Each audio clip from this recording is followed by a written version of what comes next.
우리로 하여금 추수 찬송을 부르도록 1년 동안 은혜 주시고 선한 길로 인도해 주신 분 우리 하나님이십니다. 성삼일체 하나님을 찬양합시다. 할렐루야. 아멘. 귀한 추수 찬송 감사드리고요. 우리 연말은 아니지만 추수 때가 되면 그동안 고생했던 보람을 기대하면서 어떠한 결과가 또 얼마만큼 수확할 수 있을지 우리 모두가 설레기도 합니다. 오늘 강단에도 아름다운 과일들, 야채로 장식이 되고 우리는 농부는 아니지만 이 땅에 주신 하나님의 그 풍성한 손길을 기억해 봅니다. 도시인들은 직장을 다니죠. 일터에서 열심히 또 일을 합니다. 한 해 동안 수고한 우리 가족들, 많은 눈물과 땀과 때로는 그 표현할 수 없는 극심한 고통도 있었을 줄 압니다. 우리 사랑하는 가족들, 우리가 예수 이름으로 축복하기 원합니다. 서로 인사합시다. 한 해 동안 수고 많으셨습니다. 아멘. 바울을 생각하면 참 예수님은 멋있는 분이시다. 이런 생각이 꼭 들어요. 바울을 보면 예수님이 얼마나 아름답고 위대하시고 멋있으면 바울 같은 이런 사람이, 이런 분이 이렇게 나올 수가 있을까 생각을 하고요. 또 예수님을 생각하면 기대가 되는 거예요. 나도 예수님이 나도 그렇게 좀 변화시켜 주시지 않을까라는 설렘이 있습니다. 예수님 바울을 그렇게 변화시켜 주셨다면 저도 좀 이왕 사는 인생인데 저도 좀 이런 주님께 손도 좀 붙잡고 우리 예수님의 옷자락도 꼭 붙들고 싶은 그런 마음들 우리 모두 간절할 줄 압니다. 오늘 본문에 바울이 고백하는 내용을 보면 눈물겹기도 하고 뜻밖의 놀라기도 하고 나도 이럴 수 있을까? 그러한 기대도 하게 됩니다. 그래서 오늘 본문을 통해서 바울은 어떤 신앙을 고백했는지, 나는 어떤 모습으로 이 추수감사를 하나님 앞에 내 심령을 감사로 드릴 수 있을지, 그리고 바울은 어떻게 그러한 고백들을 할 수 있었는지, 방법은 무엇일까, 어떻게 하면 그것이 가능할까를 나누는 시간 되겠습니다. 바울은요, 오늘 본문에서 이제 자기를 괴롭히는 많은 사람들이 늘 있었어요. 예수님도 괴롭힘을 당했잖아요. 그러니까 우리 생각에는 내가 굉장히 착하고 다른 사람에게 선을 많이 행하면 모든 사람이 나를 존경해 주고 칭찬해 줄 것 같잖아요. 그런데 내가 잘해 주기만 해도 나를 욕하고 비난하는 사람들은 있습니까 없습니까? 꼭 있어요. 그것은 우리 인간이 다 불완전하기 때문에 어쩔 수 없습니다. 심지어는 예수님도 그런 고난을 당하셨는데요. 바울은 이렇게 고백합니다. 여러분, 잠깐만 우리 보고 뭘 속인다고 하는데 우리는 참된 사람들입니다. 바울이 받은 여러 가지 비난들이 있습니다. 우리는 어떤 비난을 살면서 받아봤나요? 바울은 이 교회 안에 복음을 회방하고 거짓 복음으로 혼란케 하는 자들이 있거든요. 그들에게 하나님은, 복음은, 예수님은 이런 분이십니다. 살아계십니다. 그래서 이런 증거가 나타났습니다. 그래서 자기가 복음을 전하고 또 교회를 돌보는 과정에 있어서 많은 일을 했고 많은 능력과 역사가 일어났어요. 그럼 그걸 얘기합니다. 부득이 얘기해야 합니다. 하나님 살아계시고 예수님 살아계시다는 걸 증거하기 위해서. 그런데 적대자들은 바울은 말이야 자기 자랑만 실컷 하고 어리석은 자지 이렇게 비웃곤 했습니다. 그리고 다른 사람들처럼 어떤 추천서 받지 못하고 그리고 공적으로 인정받지 못하는 그런 사역자다. 또 베스도 총독에게 신문을 당한 적이 있습니다. 복음을 전하니까 사람들이 많이 몰려다니고 그러니까 그걸 시기하는 사람들이 고소를 해가지고 바울이 베스도 총독 앞에 신문을 당할 때 이런 얘기합니다. 총독님, 제가 괜히 이러겠습니까? 제가 왜 예수를 전할까요? 저요, 원래 유대인이었습니다. 그런데 예수를 저도 핍박한 사람이었어요. 예수 믿는 사람 핍박했는데 다메섹으로 가는 길에 부활하신 예수님께서 나타나셔서 저를 만나주셨고 제가 눈이 멀었고 빛을 보았고 음성을 들었고 저보고 이방인들을 구원하기 위한 사도로 세우시겠다고 말씀했습니다. 그래가지고 그 이후로 제가 이렇게 붙잡혀서 복음을 전합니다. 제 힘이 아닙니다. 제가 이렇게 하는 것도 아니에요. 라고 말하니까 그 총독이 바울, 그대는 미쳤어. 당신은 미쳤군. 이렇게 또 비난했죠. 그리고 다니는 곳마다 특별히 예수님의 부활하심을 증거를 합니다. 그러니까 대적자들이 바울은 왜 이렇게 죽은 자가 어떻게 다시 살아나? 그거 믿을 수 있어? 요즘으로 말하면 과학적인 증거가 있나? 합리적인 의심, 합리적인 거야? 우리 의심해 보자고. 합리적 의심. 아무리 생각해도 죽은 자가 다시 살아날 수 없는 거잖아. 저거 봐. 바울은 사람들을 미혹게 하는 아주 끔찍한 자지. 그리고 또 어떤 사람은 뭐라고 비난하냐면 바울은 자기 천막을 만들어서 파는 생계를 유지하는 자비량 선교를 주로 했습니다. 주로 교회로부터 선교비도 받았지만 그러나 근본적으로는 무보수 사역자로 이제 일을 하죠. 그런데 적대자들은 바울이 무보수로 사역을 하는 부분에서는 성도님들도 다 칭찬받을 거 아닙니까? 그러니까 비난할 거리가 없으니까 뭐라고 말하냐면 바울은 저 가난한 예루살렘 교회 성도들을 빙자하여 그들을 돕자. 그들이 너무 어려워. 돕자라고 해놓고 구제 헌금이 들어온 것 거액을 개인적으로 착복했대라고 음모를 모함을 하기 시작한 거예요. 사랑하는 여러분, 이런 일 당하면 우리 어떻게 삽니까? 바울이 그런 일을 당하면서 나보고 여러분을 속인다고 말하지요. 내가 믿는 예수 진짜요. 내가 전하는 부활 사실입니다. 그리고 나는 하나님께 부름을 받았고 나는 정직하게 주의 일에 힘쓴 자입니다. 나는 참된 자입니다. 또 무명한 자 같으나 유명한 자요. 나보고 그 예수님의 제자 베드로, 야고보, 요한처럼 같이 동고동락하지도 않았고 그리고 특별히 무슨 사도의 자격을 공적으로 받은 적도 없는 그런 자라고 비웃는 거죠. 당신은 요즘으로 말하면 객관적 공적인 자격증이 없는 사람이야. 자격증이 없는 사람은 믿을 수가 없어. 이런 거죠. 그러니까 아니요. 나는 그런 무명한 자 같지만 정말 유명한 자입니다. 왜냐하면 성령님께서 저에게 오셨고 예수님께서 저에게 사명을 주셨습니다. 하나님으로부터 예수님 성령님으로부터 나는 사명을 받은 자입니다. 하나님께로 인정받은 자고 그리고 베드로, 야고보와 같은 사도들로부터도 인정받고 고린도 교회 여러분들로부터 인정받은 나는 인정받은 유명한 자요. 또 말합니다. 죽은 자 같으나 보라 우리는 살아있다. 이제 바울이 죽을 뻔한 위기가 여러 번 있었습니다.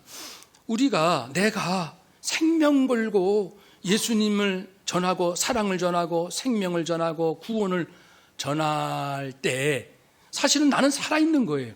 왠지 알아요? 어느 누가 자기 목숨을 겁니까? 어느 누가 자기 생명을 바칩니까? 무언가를 위하여? 예수님을 위해서 왜 생명 바칩니까? 내 안에 예수님이 살아계시니까. 살아계신 예수님이 나를 만나주시니까. 그 예수님이 너무너무 좋아. 예수님께서 기뻐하신 일을 하기 위하여 내 생명을 아낌없이 바칩니다.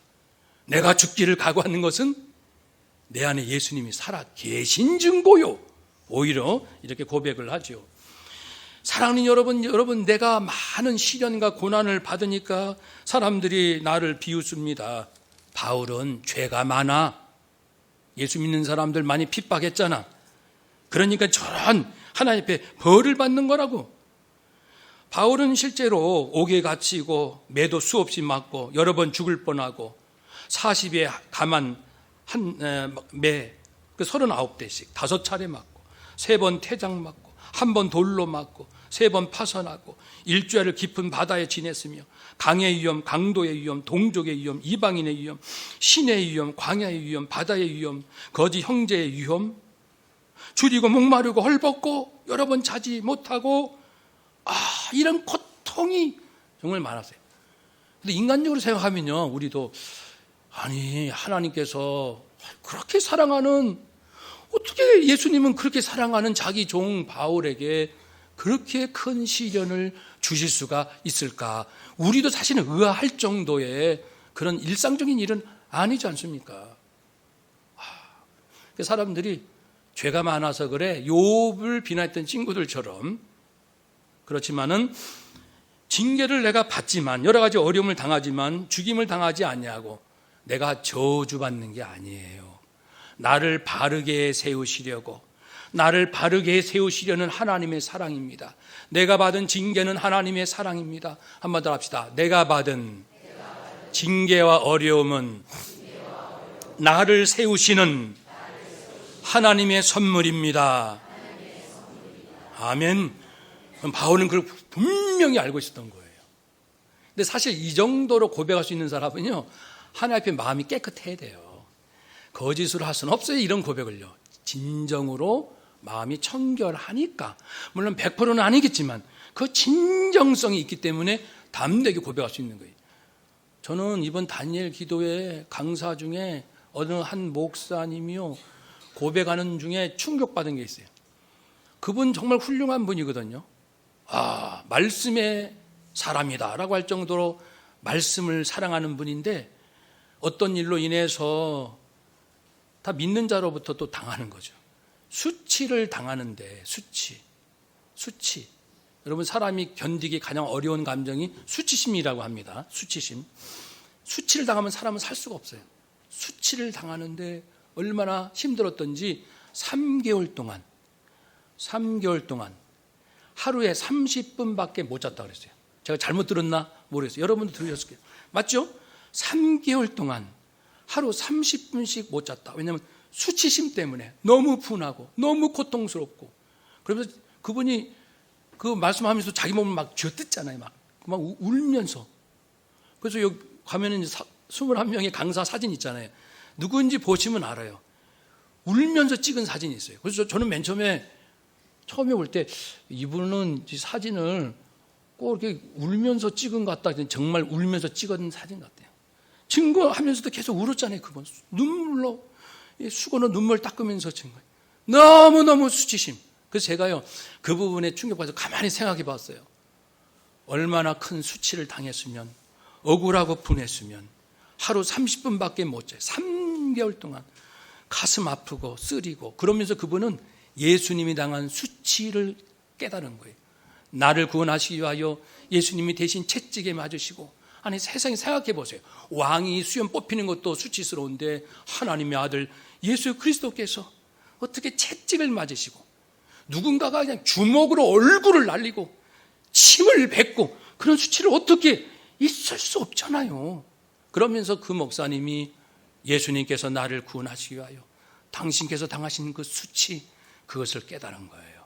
그러면서 막 뜨거운 눈물을 흘리면서 예수님의 사랑을 증거하지 않았습니까? 나 바울이요, 저주받은 거 아니에요. 나 정말 어려운 인생 살아요. 너무너무 힘들어요. 그러나 저주가 아니라고요. 나를 바르게 세우시려는 하나님의 사랑입니다. 근심하는 자 같으나 항상 기뻐하고. 바울은 근심이 많았어요. 물론 성령이 주시는 근심입니다. 우리 성도님들 예수 잘 믿어야 되는데, 세상과 하나님과 재물은 겸하여 섬길 수가 없는데, 물질을 하나님처럼 섬길 수가 없는데, 바로 믿었으면 좋겠는데, 진실로 믿었으면 좋겠는데, 끊임없는 근심이 있어요. 그래도 그러니까 바울은요, 그 기질로 보면은, 기질 검사로 하면은, 오늘날 4가지 기질로 하면은 뭐 점액질, 담즙질, 또 다혈질, 우울질. 어디에 해당될 것 같아요? 바울은요. 우울질에 해당됩니다. 그 성격이. 바울은요, 굉장히 감수성이 예민하고 완벽주의자입니다. 나는 주님을 위해서 주님 닮고 싶다. 나는 예수님처럼 살고 싶다. 이게 한이 맺힌 분이에요, 사도 바울은요. 그 기질이 그렇습니다. 물론 성령님이 함께 하시죠. 그리고 충성심, 죽기를 각오하는 마음이, 물론 모세나 아브라함 또 베드로 다 훌륭하지만 바울은 특별한 그 기질적인 면도 있습니다. 자기는 주님 마음을 기쁘시게 하지 않으면 견딜 수가 없는 그런 마음. 그러니까 교회가 교회답지 못하고 성도가 주님 따라가지 않으면 그렇게 근심과 아픔이 있는 거예요. 그 사람들이 바울이 얼굴이 늘 우울하고 침울하면은 이제 뭐라고 하겠죠. 그러나 여러분, 근심하는 자 같은 나는 기뻐합니다. 왜냐하면 고린도 교회 성도에는 물론 문제점이 많아요. 왜냐하면 교회가 처음 세워지고 이방 문화에 살고 워낙 도시가 돈밖에 모르고 워낙 음란하고 워낙 우상을 숭배하고 그런 속에서 처음 예수 믿고 신앙생활 하는 사람들이 얼마나 헷갈리겠어요. 이렇게 살다가 믿으니 조금 있으면 예배 드릴 때는 은혜 받고 세상 나가면 도로 마찬가지고 이런 문제점도 많지만 그러나 바울은 고린도 교인들에게서 그 훌륭한 점, 칭찬할 점이 많다는 것을 보고 그는 7장 4절에 있는 것처럼 기뻐한다고 했습니다. 그래서 근심은 있죠. 거룩한 근심. 그러나 우리 그 어두운 면만 보는 게 아니고 성도들의 아름다운 면, 그 안에 있는 그 몸부림, 선한 고통의 몸부림, 그걸 보면 기뻐한 것이죠. 가난한 자 같으나 많은 사람을 부유하게 합니다. 사람들이 나보고 가난하다, 가진 것이 없다, 조롱하고 비웃고. 사실 여러분, 가난은 잘 정리를 할 필요가 있습니다. 전도서에서도 가난한 자가요 지혜가 있어요. 그런데 지혜로 도시가 망할 뻔했는데 지혜로운 자의 지혜로 도시가 위기에서 넘어섰어요. 극복했어요. 그러면 영웅 대접을 해줘야 되잖아요. 그분 때문에 우리가 이 위기를 넘어섰다. 그런데 잠언에 뭐라고 말씀하냐면 아무리 지혜로운 자, 가난한 자의 지혜로 망할 세상이 건짐을 받아도 사람들은 문제 해결하고 나면 그 다음부터 저 사람은 가난하잖아. 가난한 사람이 무슨 지혜가 있겠어. 지혜로운 사람이 자기도 못 사면서. 그래서 가난한 자의 지혜는 멸시를 당한다는 정말 가슴 아픈 이 인간의 이 더러운 실존, 추악한 인간의 모습이 여지없이 고발이 됩니다. 여러분, 나보고 가난하다고요? 그래요. 나 없어요. 가진 거 없어요. 그렇지만 많은 사람을 부유케 합니다. 내 안에는 예수 그리스도가 계십니다. 예수 이름으로 죽은 자 유두고도 살렸고 병든 자도 고쳤고 귀신 들린 여종도 치유했고 나는요 가라는 걸 가진 건 없어요. 그래요. 그래도 예수님의 말씀을 전하고 복음 전하고 누군가가 구원받고 용서 못할 자를 용서할 수 있는 심령으로 변화되고 죄책감에 있는 자가 자유함을 누리고 방황하는 사람이 분명한 인생의 표대를 가지게 되고 살아나잖아요. 인생이 살잖아요. 나를 만난 사람은 살아난다고요. 그런데 나보고 너는 가난하잖아. 그런 얘기 하겠습니까? 비난하는 사람 중에도 있어요. 저도 직접 들은 얘기 중에 목사들을 비난하면서 뭐라 했냐면 목사들은 전능하신 하나님, 능치 못할 일이 없다. 그럼 자기는 왜 가난하게 살아? 제가 직접 들었어요. 그때 정말 수치심이 그게. 전능하시다며 당신들이 믿는 하나님이. 근데 당신은 왜 이렇게 가난하게 살아? 한국에 6만여의 목사님들이 있습니다. 95%는 정말 가난하게 삽니다. 그걸 막 비난하는 거예요. 그러면 괴로울 거예요. 난 정말 하나님을 믿는데, 전능하신 하나님을 믿는데 나는 왜 가난하지 실제로? 자식들 학비 보낼 때 쩔쩔매고. 그러면 현실적으로 마음이 무너지는 것도 사실입니다. 그러나 바울은 그래요, 나 가난해요. 그러나 내 안에 예수 그리스도가 계시고 내가 전하는 복음으로 수많은 사람들이 돈으로 살릴 수 없는 인생들이 살아난다고요. 예수님으로 말미암아 말입니다. 나는 사람들을 부욕케 하는 자입니다. 라고 말씀했죠. 아무것도 없는 자 같으나 모든 것을 가진 자로다. 역시 나는 가진 것이 없지만 필요한 것은 하나님, 만물의 주인이신 하나님께서 때에 따라 주시니 모든 것을 가진 거나 다름없습니다. 하나님은 과연 전능하십니다. 과연 주인이십니다. 우리 아버지시고 선하십니다.